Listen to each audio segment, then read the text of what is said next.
Pensaba Chayotera que se saldría con la suya, que se le aplicaría en plena entrevista, pero no contaba con que terminaría pasando esto.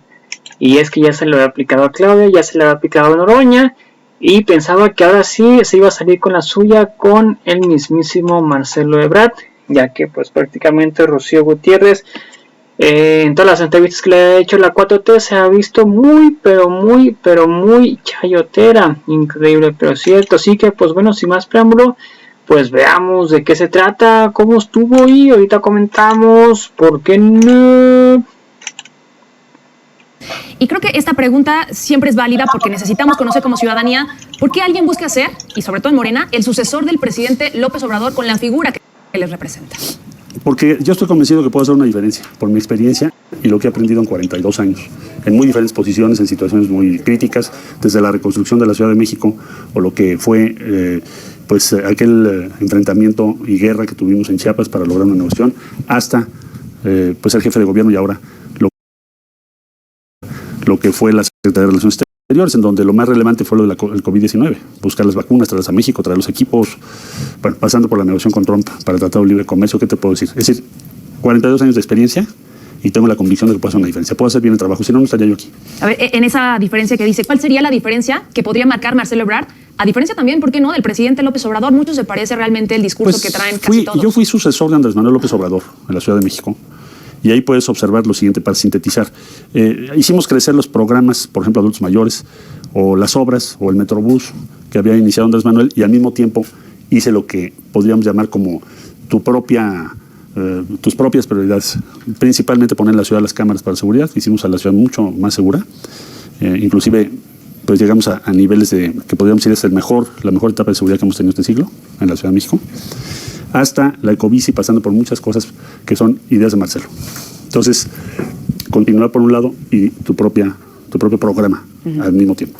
Eso es lo que haría yo. Pero seguiría entonces con una misma línea. Por ejemplo, hablamos todos los días, escuchamos al presidente López Obrador en una mañanera hablar de una línea, por ejemplo, de austeridad republicana, sí, del tema de incluso, ¿por qué no verlo también como una pelea con cierta parte de la población, a quienes se han llamado los conservadores, los neoliberales? ¿Se va a seguir con esa lucha, con esa pelea? A ver, yo creo que hay cosas que tienen que ver con la esencia de la Cuarta Transformación. Por ejemplo, la austeridad, eso hay que mantenerlo. La lucha contra la corrupción hay que seguir. Eso es una lucha que no vas a decretar un día ya terminamos, porque tienes que seguir luchando. Y otra cosa es el estilo personal de gobernar, de cada quien. Entonces, cuando yo fui jefe de gobierno, pues yo llevé a cabo mi estilo. Hubo diferencias con el estilo de Andrés Manuel, pues sí, porque no somos la misma persona. Entonces, tuvimos dos estilos distintos de gobernar y de manejar la ciudad. Lo mismo ocurriría ahora. Ahora, él lo sabe perfectamente bien, yo nunca lo he ocultado. O sea, ha habido discursos de Marcelo y discursos del presidente distintos. Yo siempre he sido auténtico en lo que pienso y en lo que digo. Y eso soy yo. Entonces, tú tienes tu propia personalidad, tus propias prioridades, tienes tu forma de pensar y de actuar. No estoy aspirando a que sea exactamente el mismo porque somos dos personas distintas. ¿En qué no está de acuerdo Marcelo Ebrard con López Obrador? Pues si no estuviera yo de acuerdo con él, no estaría en su gobierno. No había estado en su gobierno. ¿O en qué marca esas diferencias? ¿En dónde no están? Yo diría, ¿cuáles serían las...? No, en la misma línea sí estamos. Yo diría más bien, ¿qué es lo que se necesita en la siguiente etapa? Para hacer la pregunta, si me lo permites. Entonces, estoy proponiendo, por ejemplo, en materia de seguridad, aprovechar una serie de tecnologías que no teníamos antes, principalmente inteligencia artificial. Creo que eso, combinado con la Guardia Nacional que creó el presidente, puede darle a nuestro país una posibilidad de acción que no teníamos, que no habíamos soñado antes. También podemos hacer crecer la capacidad de investigación del país como en 5 veces, lo que calculo yo, con la tecnología que hoy se puede accesar. Eso en materia de seguridad. En la economía lo que tenemos que hacer es aprovechar la oportunidad que México tiene. Tenemos ahora un bono geopolítico. ¿Qué es eso? La diferencia entre China y Estados Unidos va a hacer que tengamos unas relocalizaciones en Norteamérica muy aceleradas. De hecho, ya estamos en eso. Para eso necesitas tener interlocución con el gobierno de los Estados Unidos, con las empresas de Estados Unidos y una capacidad amplia de acción en los Estados Unidos, que es tu principal socio, pero también en Europa. Bueno, eso es en lo económico. Y luego, en la parte social tienes que armar un sistema universal de salud. Hemos estado trabajando en ello, pero para alcanzarlo va a ser en estos años que vienen. El sistema universal de salud tiene sus complejidades, ahora no me adentro en ello, pero es lo que se quiere lograr. Y elevar consistentemente el nivel de nuestra educación. ¿Por qué?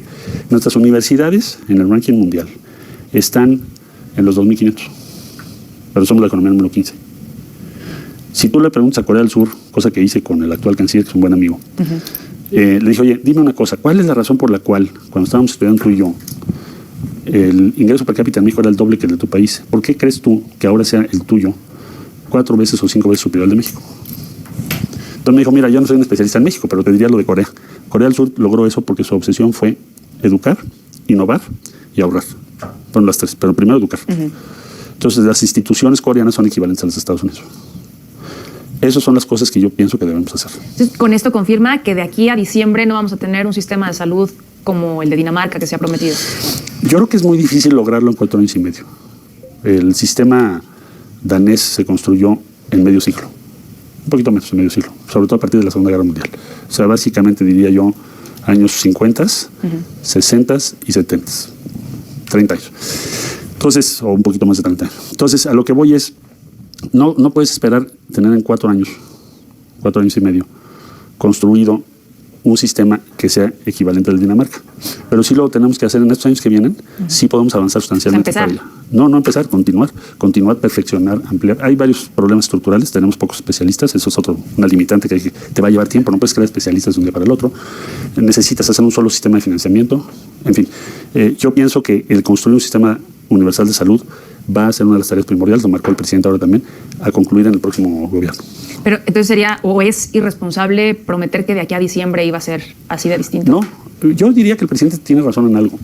Tienes que proponerte llegar muy lejos. Es como decirte, tenemos que construir el México más seguro de la historia. Oye, ¿por qué prometes eso? Porque no estoy de acuerdo con la mediocridad. Pero no se dan fechas, o sí se dan fechas. Sí, en este próximo gobierno. Entonces, yo creo que tú haces bien en decir, bueno, pues se tienen que tener resultados.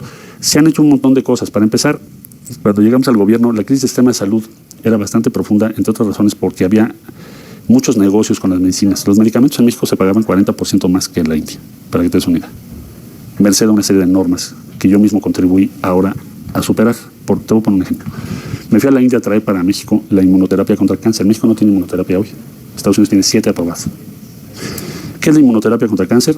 Toman unas células que se llaman células T de tu médula espinal, se les introduce un vector al laboratorio y te las vuelven a poner en tu estructura. ¿Esto para qué? Para que tenga la posibilidad tu sistema inmune de destruir células cancerígenas de cierto tipo. Esta tecnología la estamos trayendo de la India porque la India la desarrolló en $28,000 por persona. En Estados Unidos cuesta $350,000. Esto se va a empezar a hacer en México en diciembre. Ya hicimos el acuerdo con el Instituto Nacional de Nutrición y el Instituto Politécnico Nacional. Esto en un tratamiento avanzado. Pero en medicinas en general, nuestros sobreprecios eran de 35 a 40%. Entonces fue una gran batalla. Tuvimos que invitar hasta la ONU. Y hoy ya cambiamos las normas para que esto no siga sucediendo. Esto casi no se nota, pero lo vas a empezar a ver en los gastos que hace el gobierno federal en materia de medicamentos. Y los tratamientos, como el que estoy refiriendo, los vamos a poder traer antes. Nos hubiera costado mucho. Nunca más se va a sufrir de falta de medicamentos. Esperamos que no. Hicimos un acuerdo con Cipla, que es una empresa muy grande de la India, para empezar a producir en México oncológicos complejos.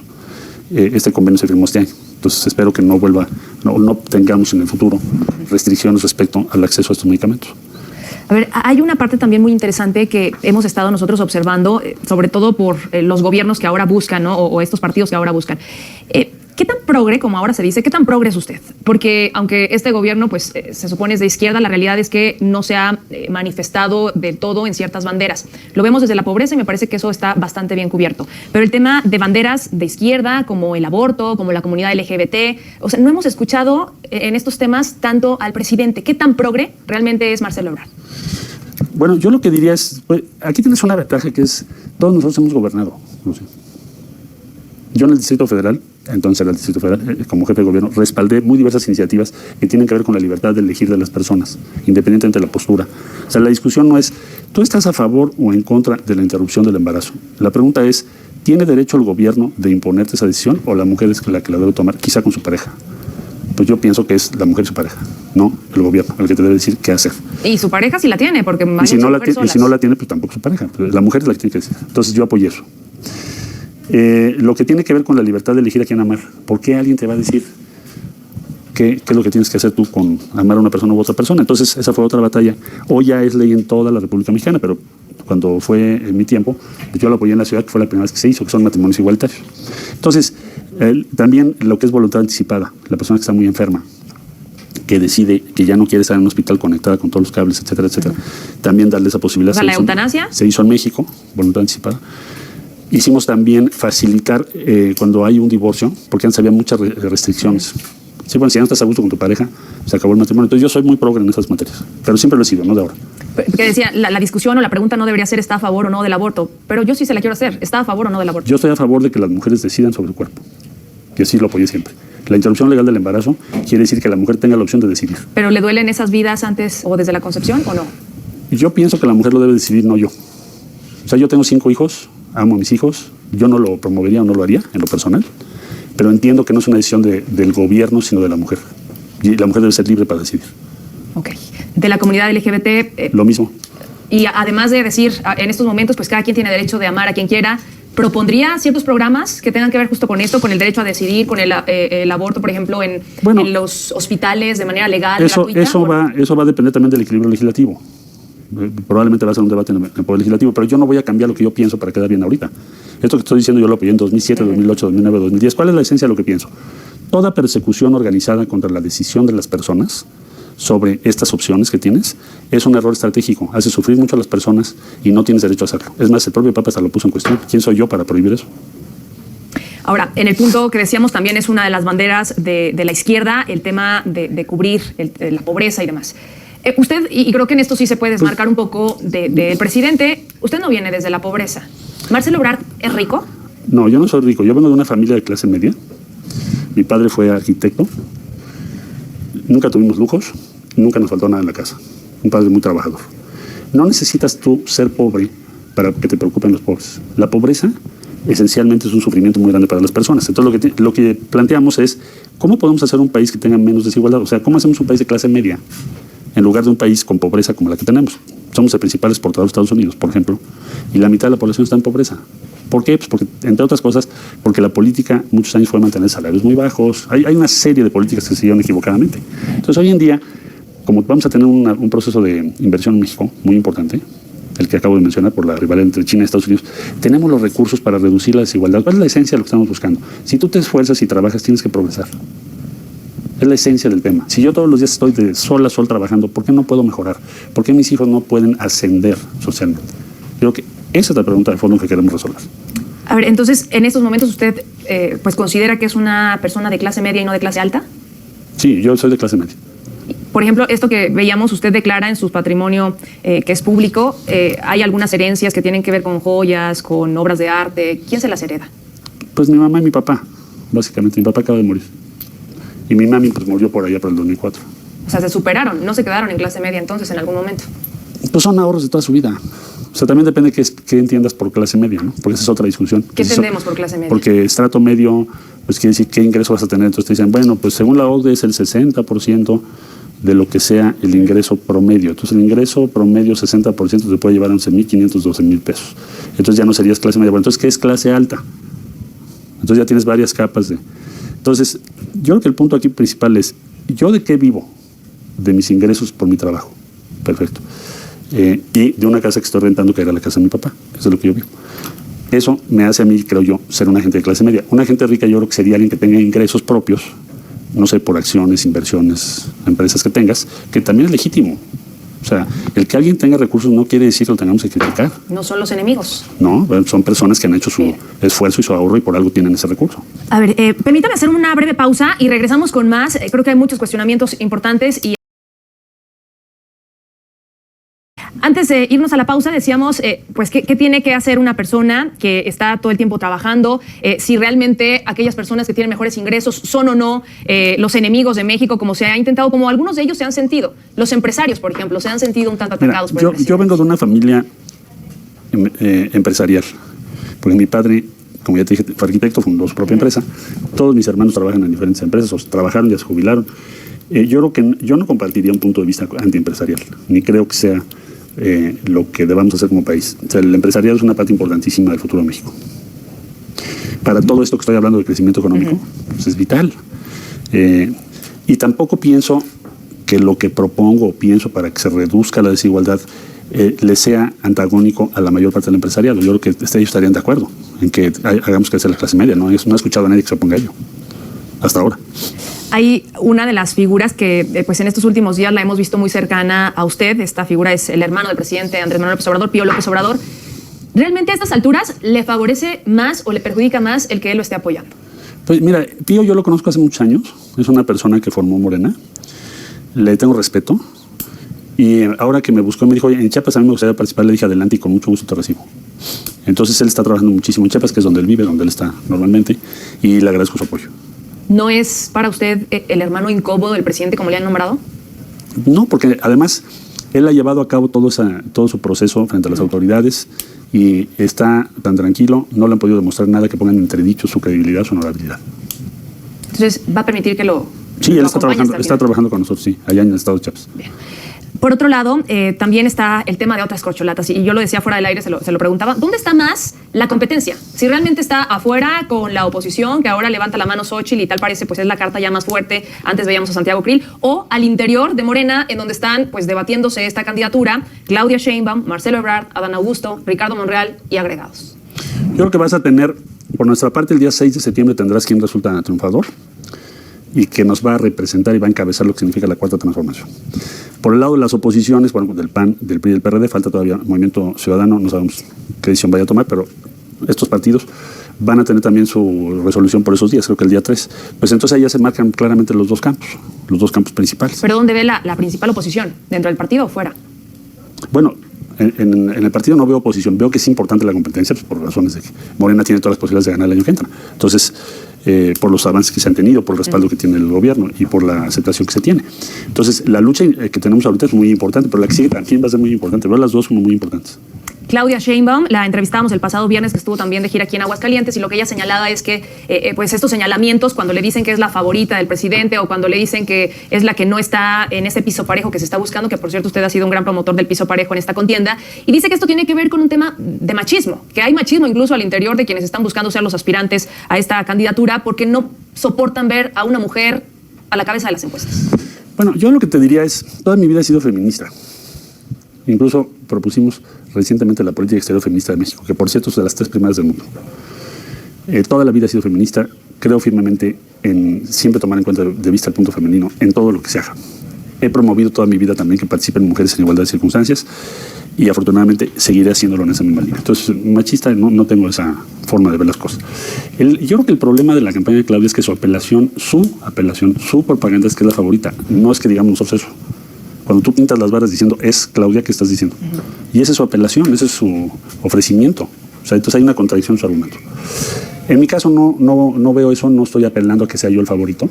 He sido muy cercano a Andrés Manuel 23 años, pero no apelo a eso, sino a la experiencia, los resultados que he tenido y lo que pienso hacer en los próximos años. Pero siendo sinceros, la verdad es que el peso del presidente va a tener mucho que ver también en esto.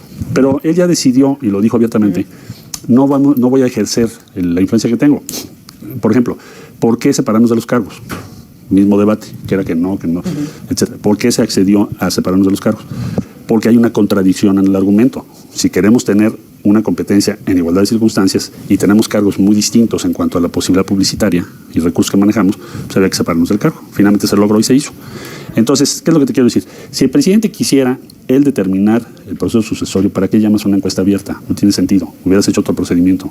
Fácilmente. Lo haces un procedimiento al interior de Morena y ya, se vota en Morena y es básicamente lo que el presidente podría haber orientado. No lo hizo. ¿A quién le debe más el presidente Andrés Manuel López Obrador? ¿A Adán, a Claudia o a Marcelo Ebrard? Yo creo que yo podría decirte, bueno, pues a mí me deben mucho por ABCDIF, traje las vacunas, hice esto, pero no creo que sea el planteamiento. Lo que yo pienso que el presidente está tomando como decisión es permitir que el que triunfe sea quien tenga mayor potencia electoral, mayor capacidad de convencer al conjunto de la sociedad, porque va a ser una encuesta abierta, fíjate. O sea, si tú quieres que nada más sea Morena, pues haces una convención de Morena. Pero no, estás haciendo una encuesta en donde vas a preguntarle a cualquier persona. ¿No se vas a enterar en la Ciudad de México nada más? No, vas a ser en toda la República, también aquí en Aguascalientes. Y a nadie le van a preguntar, oiga, ¿y usted es de Morena o es del PAN o es del PRI? Para empezar, solo el 5%, menos del 5% de los mexicanos dicen pertenecer a algún partido. Entonces vas a consultar al 95 o al 96% de la población que piensa. Y yo creo que eso es muy meritorio, es una cosa interesante para aunque México. Uno se dice el hermanito del presidente, Adán Augusto, el hermano, dice que somos como hermanos. Claudia prácticamente la ven como la hija, la que fue creciendo, la que le apoyó en todo desde muy pequeña. ¿Qué sería usted? ¿Cuál rango familiar le tocaría? Pues no, yo no sería de la familia, yo soy su compañero. Venimos de historias distintas, nos respetamos. Tenemos cada quien nuestro estilo, nuestra forma de pensar. Y así hemos hecho una carrera juntos. pues desde el año 99 a la fecha. Entonces yo no sería de la familia, sería un compañero. Él me dice carnal, en algún tiempo así me lo dijo, es decir, alguien muy cercano, alguien confiable, déjame decirlo, en ese sentido. Ahora, por otro lado, hay que recordar también, ya lo hicieron bajarse 2 veces de esta posibilidad de la candidatura. Desde que usted termina como jefe de gobierno y en la pasada también. ¿Podría haber una tercera? Bueno, no me han hecho bajarme 2 veces. En el año 2011 él me ganó la encuesta. Eso no es que te bajes, es que respetes la encuesta. Acordamos 5 preguntas, yo gané el 2, y en la 5ª pregunta me ganó, lo cuento aquí en el libro, por 32 votos. Entonces hubo mucha discusión con mis colaboradores, me decían, bueno, oye, pero son muy pocos. La legitimidad de esa encuesta también se puso en cuestión. No, porque nosotros propusimos la encuestadora. Ambas. Él propuso Covarrubias y yo propuse no. Hicieron bien su trabajo. Pero lo que voy es... Esto en 2011. En 2011. ¿Qué pasó con la de 2018? No, en 2018 yo no competí con él. En 2017 yo lo fui a buscar y le dije, yo te ayudo en tu campaña. No estaba yo pensando en ser candidato en ese momento. Yo le dije, yo te apoyo, pues tú eres el que tiene el apoyo ahorita. No, probablemente se refieran a la del año 2000, cuando yo era candidato a jefe de gobierno y lo apoyé a ser jefe de gobierno. Yo tenía el 5% de la votación de la Ciudad de México. No podía ganar. Y decidí apoyarlo porque estaba muy pegada la contienda con el PAN en esa época. Pero en esta no se baja ni aunque se lo pida el presidente. No, yo no me bajo, pues vamos muy bien las encuestas. Además, ¿por qué me lo habría pedido el presidente? Vamos muy bien las encuestas, va a haber 5 encuestas, yo ya propuse 2 casas encuestadoras. No tengo duda de que se va a tener que respetar el resultado de la encuesta porque simple y llanamente no puedes controlar 5 encuestas de diferentes empresas. Entonces, y seguramente habrá muchas encuestas en la opinión pública. ¿Y gane o no gane, se queda en Morena? Sí. O sea, no estoy buscando a ver qué. Alguien me preguntaba, oye, pero te vas a ir al Movimiento Ciudadano, ¿por qué me voy a ir si voy muy bien en mi trabajo ahorita? Yo lo que aspiro es a representar a Morena el año que entra y vamos muy bien en la encuesta. Y la verdad es que sí entendemos que el Movimiento Ciudadano están jugando como a las caiditas. Parece que sí están esperando a ver qué pasa con Marcelo Ebrard. Pues ayer dijo Dante otra cosa, pero sí. No estoy yo pensando en ese escenario. No estoy pensando. ¿Usted diría, como ellos dicen, que con el PRI ni a la esquina, con Movimiento Ciudadano ni a la esquina? ¿O no lo descarga? A ver, no tengo por qué decir eso. Movimiento Ciudadano son amigos míos, son compañeros míos. Muchos años estuvieron cerca de nosotros. Todo lo que tú quieras, pero no estoy pensando irme al Movimiento Ciudadano. Yo estoy pensando y trabajando yo 23 años en esto. En que salga adelante Morena el año entrante. O en sumar a Movimiento Ciudadano a su movimiento pues también. ¿Por qué no, verdad? Podría ser. ¿Le convendría? Pues podría ser una cosa, pero no la hemos platicado para nada. Ahora, por otro lado, también lo vimos hace unos días hablando también sobre este plan de seguridad, el famoso Plan Ángel. Y creo que hubo muchos cuestionamientos respecto a lo que se señala: reconocimiento facial en las vías públicas, identificadores de disparos, detectores de armas, reconocimiento morfológico de delincuentes, permiten analizar patrones de comportamiento de los sospechosos, su forma de actuar o caminar, por ejemplo. Y la pregunta que se hacían todos era, ¿cómo camina un delincuente? Tú grabas, por ejemplo, lo que pasó hace poco, no sé si viste en Plaza Antara que entraron unos delincuentes. Entonces, sí. Tú los grabas, tenemos la grabación. Entonces, sabes, esos delincuentes en particular, cómo se comportaron y cómo actuaron y cómo caminan y cómo corren y cómo se agrupan. Hoy tienes algo que se llama inteligencia artificial. Eso no lo teníamos. Esto tiene meses. Que yo sepa, ningún país hace todavía una macro aplicación de inteligencia artificial para seguridad. Entonces, tienes un montón de tecnologías. Señalé algunas, señalé 7. Y la octava y más importante es la inteligencia artificial. Te voy a tratar de ejemplificar. Yo puse en la Ciudad de México 8,000 cámaras en el año 2008. Tuvo un gran impacto en la seguridad de la ciudad. Teníamos que hacer manualmente la videoforénsica. O sea, grababas lo que ocurrió en la calle durante un delito o después de un delito, por ejemplo, un homicidio en una casa. Y te vas a las imágenes para ver quién entró, quién salió, en qué vehículo, en fin. Y eso te podía tardar 1 o 2 semanas porque tenías que hacerlo manualmente, tenías que interpretar tú las imágenes. Hoy en día podemos tener con inteligencia artificial esto en segundos. Es como la diferencia entre el BlackBerry y un iPhone. Es un salto cuántico lo que podemos hacer ahorita. Eso es lo que vamos a hacer. Y sé que hay varios países del mundo que están en la carrera por lograrlo. Por ejemplo, Israel está en esto ahorita. Está ahorita en esto Corea del Sur. O sea, van a empezar a hacer aplicaciones de inteligencia artificial, una macro aplicación, en donde conectas todas las bases de datos y analizas todos los patrones para que tu capacidad de respuesta crezca cuando menos 10 veces. ¿Y esto no caería en el riesgo ese que le llaman el delito de portación de cara? No, mira, las cámaras en México las pusimos en 2008. Hasta 2023 no hay un solo caso de abuso por parte de la autoridad por las cámaras, sea abuso sobre tu privacidad o algo así.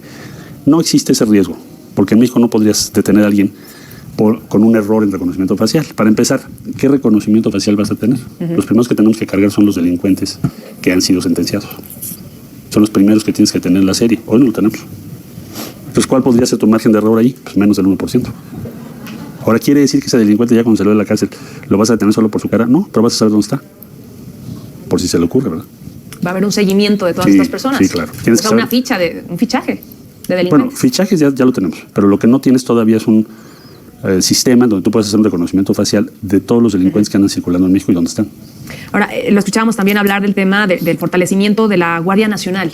Sí. ¿Qué opina de la Guardia Nacional realmente y el trabajo que han hecho hasta el momento, principalmente en las carreteras de nuestro país, que como usted sabe, lo vivimos todos los días en Aguascalientes, para ir a Zacatecas, para ir a Jalisco? O sea, tenemos bloqueos, hay narcobloqueos, les están quitando incluso a los propios empresarios y no empresarios, trabajadores de Aguascalientes, sus vehículos en carreteras. ¿Qué pasa con la Guardia Nacional? Yo creo que tenemos que apoyar a la Guardia Nacional con tecnología. La Guardia Nacional apenas lleva muy poco tiempo. El primer modelo de Guardia Nacional que yo conozco de cerca es el que se hizo en Francia, lo empezó Napoleón Bonaparte, de ahí surgió la gendarmería, el equivalente, y les tomó varias décadas consolidarlo. Entonces aquí lo estás formando en 4 años y medio, que decir, todavía no tienes todo el despliegue que queremos tener, pero tienes la posibilidad, si lo combinas con tecnología, de tener un impacto enorme, porque antes no teníamos un cuerpo nacional, tenías que ponerte a negociar con cada estado, la Policía Federal era de este tamañito.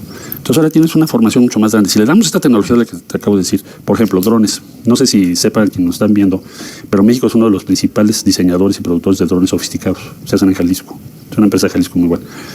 Y puedes tener drones desde 1500 metros a intermedios y muy bajitos. Los que nosotros normalmente nos damos cuenta son los que están muy cerca. Pero los drones hoy, con la sofisticación que tienen, yo traje los primeros drones a la Ciudad de México allá por el año 2004. Imagínate cuántos años han pasado. Hoy en día puedes con los drones seguir cada vehículo. Para vigilar las carreteras podemos apoyar a la Guardia Nacional con ese sistema, para ser mucho más efectivos. Pero sí reconoce que en estos momentos no están presentes. Todavía no estamos sí están, pero no estamos al 100%. ¿Se extraña ahí la Policía Federal de Caminos? Yo creo que la Policía Federal de Caminos, el problema que tuvimos es que se llegó a corromper mucho, ¿no? Esa era la queja. Y por eso se hizo la sustitución. Pero tenemos que dar la oportunidad a la Guardia Nacional. Ellos llevan 266 cuarteles de 500. Entonces, mi expectativa es que cada mes vas a ver mejores sustantivas en el manejo de carreteras. Ahora, si les damos esta tecnología, pues con más razón. ¿Funcionó la estrategia de seguridad actual? Sí. Nosotros recibimos el gobierno con un crecimiento de homicidios exponencial. Y ahorita tienes una tendencia en donde ya rebasaste menos 10%. Eso ha costado muchísimo trabajo. Pero estamos en menos 10, no en más algo. O sea, porque cuando entramos iba así, luego se estabilizó y ahora está empezando así. ¿Qué tenemos que hacer en el próximo gobierno? Que el menos 10 se vuelva menos 40 o menos 50. ¿Qué le diría a usted, que señala que sí funcionó esta estrategia de seguridad, a aquellas personas que están viviendo la desaparición de un familiar o el homicidio doloso de alguno de sus familiares? Tenemos que aumentar por 5. Bueno, los homicidios dolosos, para empezar, tienen mucho que ver las fiscalías de los estados más la federal. Hay una combinación de esfuerzos. La estrategia de seguridad, para tú decir vamos bien o vamos mal, es ¿va bajando el homicidio o va subiendo? Es la pregunta que te tienes que hacer. Va bajando. De acuerdo a la última encuesta de victimización que conocemos, que por cierto, México es de los pocos países del mundo que la tiene. Entonces fue un gran acierto hacer esas encuestas, las que hace INEGI. Te dice que hay un descenso en muchos delitos, pero no quiere decir que han desaparecido. Entonces, ¿qué es lo que tenemos que hacer? ¿Qué otra propuesta hay para seguridad? Multiplicar por 5 nuestra capacidad de investigación. ¿En qué? Homicidio, feminicidio y desapariciones. Por 5. ¿Por qué por 5? Porque calculo que los promedios de investigación hoy deben estar entre 12 y 15% del total de los casos. Entonces, ¿qué queremos? Llevarlo a más del 60%. Esto sería uno de los promedios de investigación de homicidios más altos del mundo. ¿Se puede lograr? Sí, pero necesita 5 veces más capacidad de investigación. Implica personal, tecnología y muchos otros elementos. Ciencia, recordemos, la investigación policial se funda o se forma moderna cuando empiezas a introducir elementos de la ciencia como la huella dactilar y otros elementos a la investigación policial. Entonces, lo que vamos a traer es la mejor tecnología disponible para ese propósito. ¿Usted considera que en algún momento las autoridades gubernamentales tendrían que pedir disculpas a las víctimas? Yo creo que todos los días te tienes que esforzar porque no ocurran más delitos y por aclarar cada uno de los delitos que se cometan. Hay muchas razones para cada uno de los homicidios o feminicidios. Feminicidios puede ser que una pareja asesinó a su pareja mujer. Homicidio puede ser por muy diversas razones. No creo que sea culpa del Estado que haya homicidios. Lo que sí creo es que la obligación del Estado es que no quede impune el crimen. O sea, no conozco ningún modelo donde puedas evitar todos los delitos. Pero ¿y la prevención o las omisiones que a veces sí hay en cuanto a los entornos de todas estas personas que están en medio de estos delitos? Pues por eso planteó el presidente, a ver, Jóvenes Construyendo el Futuro, llevas 2,5 millones de jóvenes. Hoy es el programa más grande de la historia de apoyo a jóvenes. ¿A cuánto lo queremos llevar? Pues queremos ampliarlo próximos años a nivel secundaria. En el nivel secundario es donde estamos teniendo una crisis muy grande. Los jóvenes salen relativamente temprano de sus clases, entre 1 y 2 de la tarde. Muchas veces no hay alguien de la familia que se pueda hacer cargo porque están trabajando por diversas razones. Hay mucho proselitismo, drogas, alcohol, etcétera, etcétera. Ahí es donde está una batalla decisiva. Entonces ahora jóvenes construyendo el futuro hay que llevarlo a secundaria también. Pero me parece que ahí se está haciendo un esfuerzo muy notorio por tratar de ayudar para que esto no siga ocurriendo. Le hago la misma pregunta que le hice también a Claudia Sheinbaum. ¿Qué opina usted de esta frase también, o de esta estrategia de abrazos y no balazos, o de acusarlos con sus padres y sus abuelos? Yo digo que abrazos se refiere el presidente a quién vamos a abrazar, al que no tiene esperanza, al que es muy pobre. Y, por ejemplo, los jóvenes que están sin ninguna opción, a ellos hay que abrazarlos y darles un camino.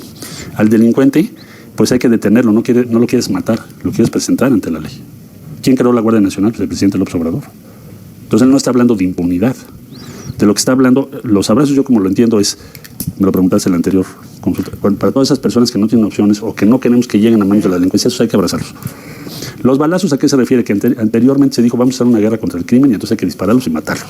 No puede ser la lógica de la acción en materia de seguridad. La lógica en materia de seguridad es sí enfrentar el crimen y presentarlo ante un juez y que el juez resuelva un debido proceso. Eso es lo que quiere decir. Bien. ¿Sería entonces como el tema de seguridad en lo que más se erró tal vez en esta administración? No, yo no creo que se haya errado. Yo creo que el problema de la seguridad es un problema muy complejo y nos dejaron el país incendiado. Y ahorita vamos en menos 10% en homicidios. Cuando lo recibimos, ¿sabes en cuánto? En más 40% anual. ¿Y qué hay con esta cifra total de los homicidios? Es que estaba muy alto. Entonces se va reduciendo. Yo creo que lo que tienes que ver es, bueno, la estrategia está provocando que haya menos homicidios o que haya más. Yo creo que esa es la pregunta esencial. Porque nos dejaron el score muy alto. Pero no quiero echar la culpa a otros, nomás señalar dónde empezamos. Entonces ahorita va a ser menos 10. Pues yo creo que lo que tenemos que hacer es consolidar ese camino para llegar a menos 40, menos 50. Marcelo Ebrard, ¿entonces no considera que esto es un tema de una herencia maldita?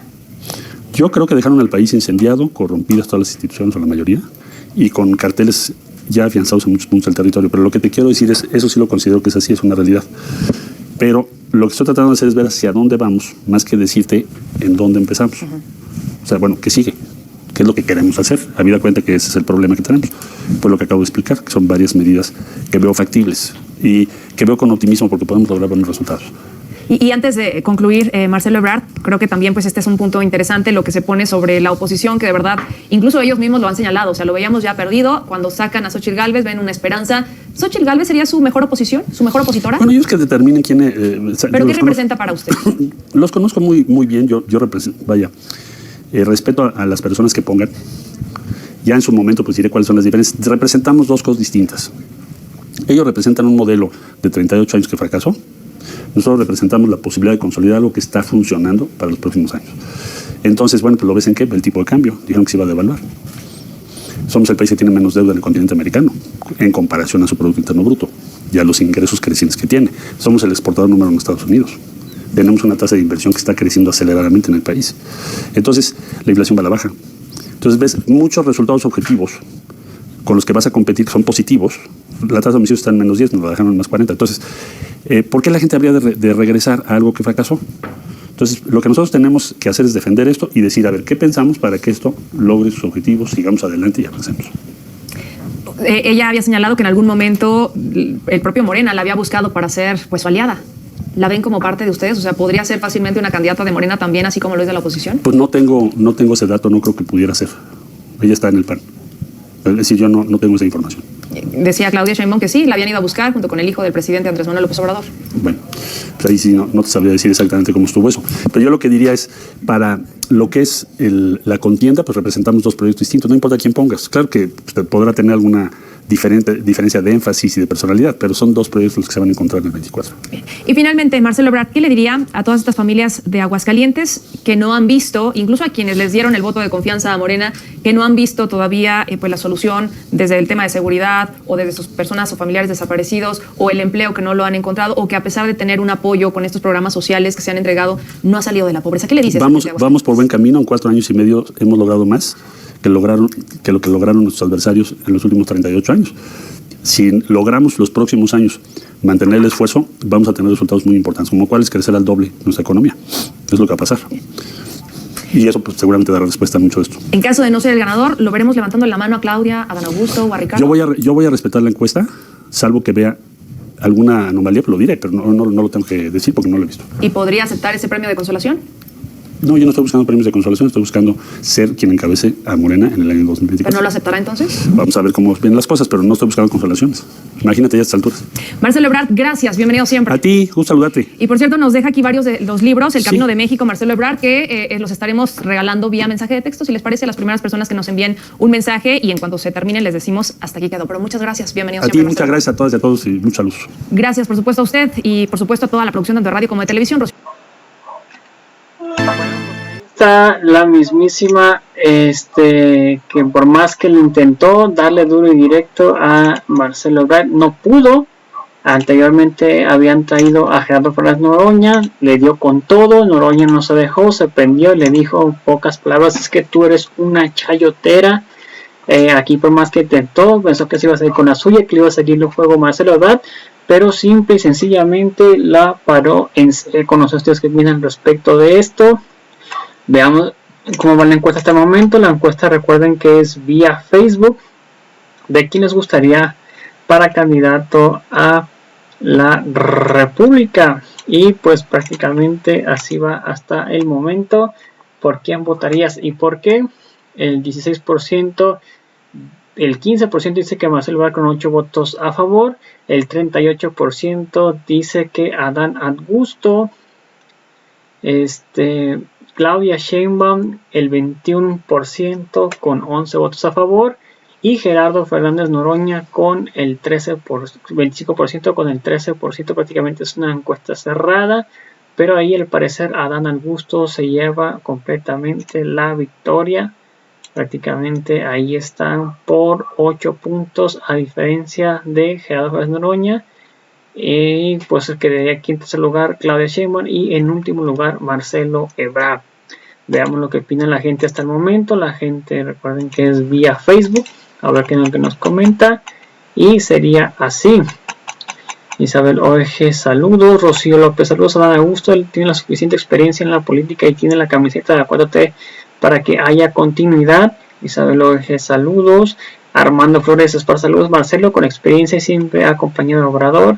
Vic Pum Reyes, en la encuesta se ha dado que en el pueblo trabajador honesto saldrá el candidato para seguir con la cuenta de transformación, no el individualismo, y los pilares están en la resolución de las coincidencias. Voto por Morena, PT y Verde. Pablo Rivera, saludos. Ebrard, Claudia, Noroña y Adán serían excelentes titulares del Ejecutivo, nada más hay que ver con la Cochil de la Cochil. Virpul Reyes, simplemente escuchen que la oposición manipula las respuestas que se les hacen a los entrevistadores y la cuarta transformación no es igual que los opositores. César Carrillo, saludos. Guadalupe Zavala, saludos. Viva en mi presidente y la 4T. Yo, Adán Augusto, a mi apoyo total al presidente, la 4T al 1000. Lugo, saludos. Qué necesidad de sacar sopa del pueblo. Los que vamos a decidirse los presidentes, los que se crean claros somos todos.